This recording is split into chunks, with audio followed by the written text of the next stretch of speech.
Tired of dealing with annoying flies, fruit flies, and gnats in your home? The Zevo Flying Insect Trap is your ultimate solution. Don't wait. Check out the link in the video description now to get your Zevo Flying Insect Trap on Amazon and enjoy a bug-free home today. A woman has revealed how her relationship fell apart after she made her boyfriend attend a George Floyd protest at the height of the pandemic, which saw him arrested and held overnight in a prison cell.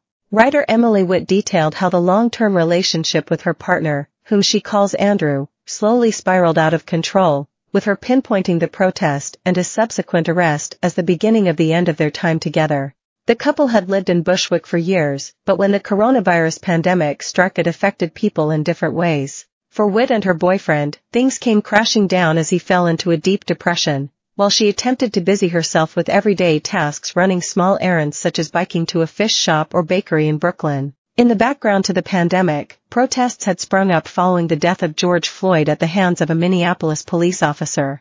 While Witt had covered protests in and around the New York area, she felt she needed to attend as a member of the public rather than using the perks of her press pass to remain more of an observer. On one June evening, she convinced Andrew to meet her in the South Bronx where a protest was due to take place, promising him that the pair would leave before a citywide curfew. "I relive this moment. I think I will forever. You can ruin your own life in an instant by not paying attention," Witt writes in a lengthy article for The New Yorker. As the couple made their way towards the protest, they felt there was a heavy police presence for the relatively small number of protesters that had gathered. For Witt, old habits die hard, as she put on her press pass, perhaps in the hope it might afford her some protection. The police seemed to be closing in on the group and honing in on white participants before NYPD cops lashed out and began pepper spraying, arresting, and beating the protesters. Those arrested later received $21,500 each in a class action lawsuit. Witt documented a scene of chaos as people all around her were arrested, including medics and a pregnant woman. Witt believes she would have been next had she not yelled out that she was pressed to police while flashing her pass. Meanwhile, her boyfriend, Andrew, was nowhere to be seen. It wasn't until later in the evening she found out that he had been taken to Queens Central Booking, near Flushing Meadows. The following morning, Witt returned to pick up her boyfriend. She remarks how things between them felt noticeably different. "I understood then that he was angry with me.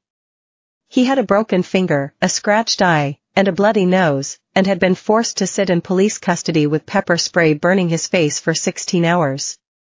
It was my fault. I had made him go, and I was unscathed," Witt writes. Andrew told of the hellish experience that he had endured, having spent the night with dozens of other men in a holding cell, having waited hours to be processed by the NYPD.